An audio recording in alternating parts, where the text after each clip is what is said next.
Hey there, garden friends. It's Heather at Bush Poppy Farm. I wanted to talk to you today about garden planning.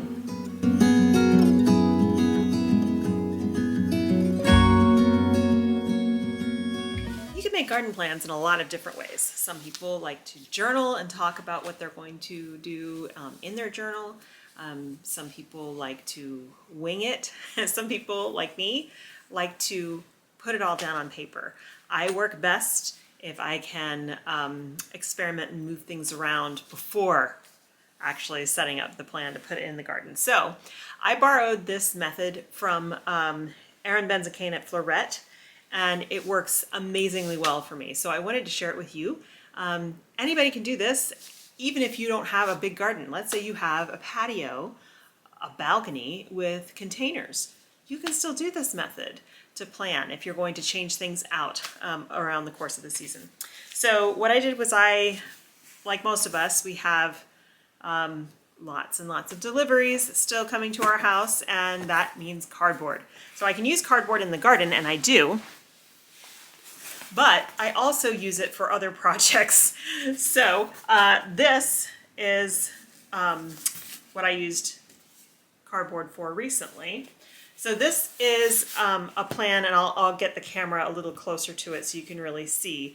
This is a plan of what I'm going to be doing in my front garden, which used to be flower farming space, but is now going to be our permaculture food garden. So I put it on cardboard. I drew all the beds in with pencil, which I can go back and change that up to Sharpie if I need to. And then with Sharpie, I labeled things that are permanent things that I'm not going to move, that are just always going to be there. So that's the template for the home garden. And then I did the same thing for the farm. So this has all of the growing beds in the hoop house. It has the growing beds that are going to be just out in the field, and everything is labeled with Sharpie that's permanently there. So here's a closer look at the home farm template. And you can see none of this is to scale per se, but it just needs to be laid out in where things are. So here's my front gate. I have a bed over here to the side that's going to be peonies that I'm going to interplant with daffodils. Those will be permanent in that bed. They won't be coming out. Then I have my 4 veggie garden beds that are already there. I've got the pomegranate tree that's there, the grape tree that's already there, the blackberries that are there. This bed, which has been multiple things, is going to be peonies. Again, that will be permanent. I've got blueberries already out there in containers. My pollinator patch, which is also permanent. I mean, I could change that, but I don't think I'm going to. And then I've got these beds here, 3 beds that are going to be over here. I'm going to be probably growing some eucalyptus and dahlias, maybe something else. This is going to be for perennial plants for the flower farm, because I don't want to put perennials out at the rented space, because then they'd have to stay there. So I'm going to have 2 beds that are 3 feet wide and 30 feet long to grow veg in, as well as these 4 beds here. These are 4 by 4. And then over here, where currently is a dahlia bed, it's going to be the orchard. So I'm going to put blackberries. This is a fence line here on the edge of this cardboard. More blackberries here. Then there's going to be multiple fruit trees throughout here. And then back here is going to be the permaculture chicken space. And that will be permanent as well. So now let's look at the farm template. This is, again, not laid out exactly to scale, but it's close enough. So when I have something here that says cutting bed, this is just an area for me to add in all the things I want to add in that year. 5-gallon pots, we're going to have dahlias and peonies, and those can go anywhere. These are going to be the this is the upper field. These are the beds that are going to be field grown stuff. And then this is the lower field, the high tunnel. So there's 4 beds in there. And then I have sections up here to talk about what's going to be in the greenhouse, what's going to be in the birdies beds, the interior borders, and the outer borders. Okay, so you have your templates drawn. Now what? I'm going to switch us back to the home farm template, and I'm going to show you what I do. Okay, so I took regular paper, slips of paper, and I wrote down on each slip of paper the name of a crop. So, and I color coded them too because I'm a dork like that. So, stuff that is color coded in this blue-green color, this one says straw flower, is stuff that is winter hardy. So those are things I plant in the fall. They can handle frost. They are the hardy, cold annuals.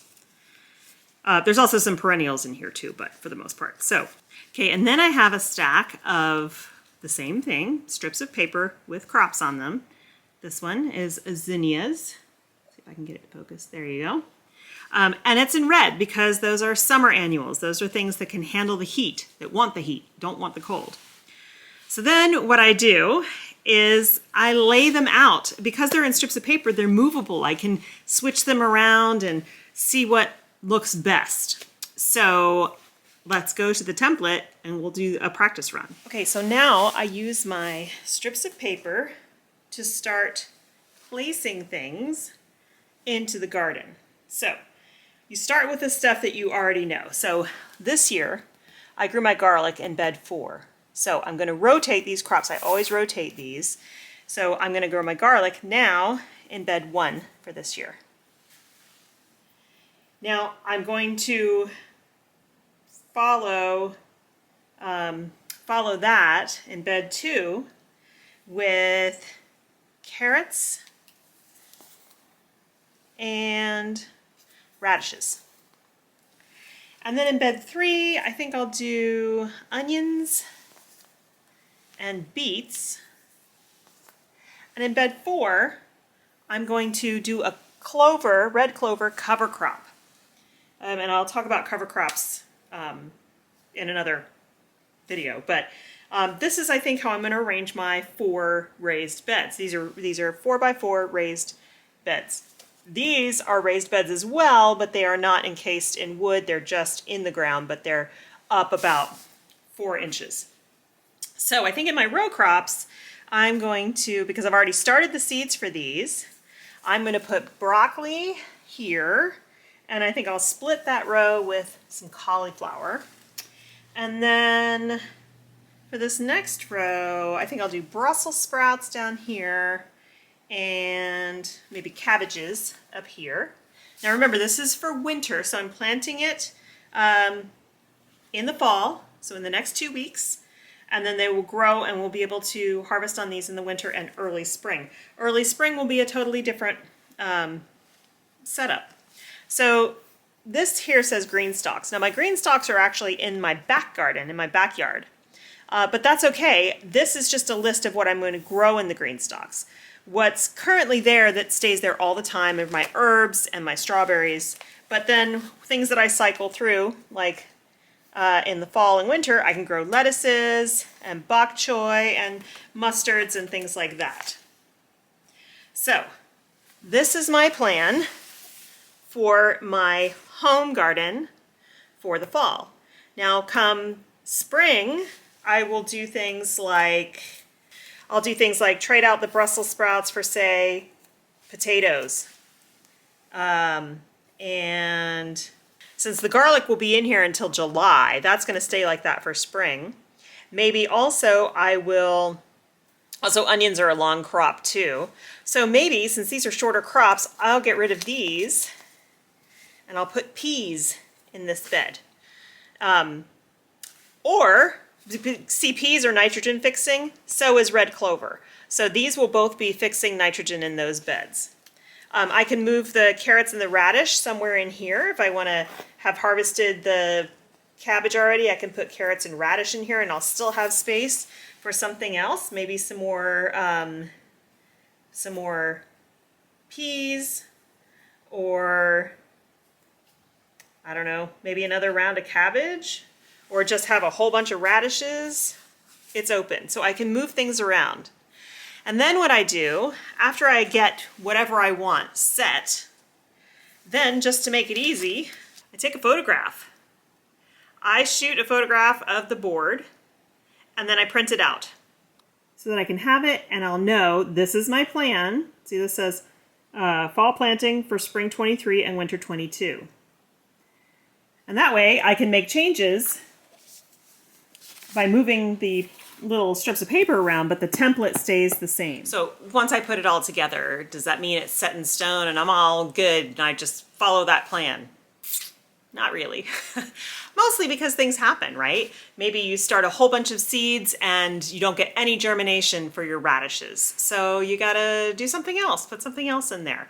But the whole point of garden planning is that it saves you time and money. So if you plan out in advance what you're going to plant, what you would like to plant, then you know how much to buy. You know how many seeds of which types of varieties to buy, and that saves you money because you're not just randomly buying things. However, I know, just like I hoard yarn, I hoard seeds. So I know it's hard. You just get the urge and you find stuff. But that's okay because always your plan is fluid. That's what I love about the paper strips that you can move around, because you can always mess with it and find the way that you like it to come together the best. And you can make changes during the season if you want. And sometimes I make this whole plan, and then when I bring transplants out there and get ready to put them in the ground, I totally forget to grab the plan and I just put them where it feels good at the time, and that's where they go. The whole thing is, at least I spent some time thinking about it, making a plan, and it's really important for my flower farm because that's business related. So I have to make sure I have enough flowers for drying, I have enough flowers for my CSA, that I have enough flowers for upcoming events. So that planning is crucial, but it really does help to plan even in your own garden. So give it a try. We've all got cardboard and Sharpies lying around, well, most of us do, and little strips of paper. And the other thing you could do with this is make wish list plans for the future. So I like to play around. I know wintertime is usually when most people do their garden planning, but because I fall plant for spring and I also have a winter garden, I do a lot of this planning in the middle of the summer when things are going strong out there. And then I come back and I revisit that plan in the wintertime for the summer season to make sure that that's where I really want things. It's given me some time to read over my garden journal and to look at my financials and figure out, is that exactly where I want to put things? Is that how much I want to plant of that variety? But at least I've gotten a start on it earlier in the summer. So I hope that you enjoyed this video and I hope you'll give it a try. And maybe you will post some of your garden plans so that we can all share them together. Get creative. Have fun with this. You can even have your kids. You can make this a project with your kids if you want. You can get tape measures together and go out there and measure things. And even if you don't do the whole thing to scale, at least you'll know, what size is everything. Put it all down on cardboard or a big sheet of paper or even graph paper. And you can let the kids go to town with markers and stuff to draw in your permanent things. It can be a really fun project. And like I said, once you make the template, it's here for a while, and it's something that you can work on season after season. And of course, it will evolve as well as your changes in the garden evolve. Thank you so much for hanging out with me today. If you liked this video, please subscribe to this channel. I really appreciate it. And have a great time in your garden, and I will see you in the next video. Bye.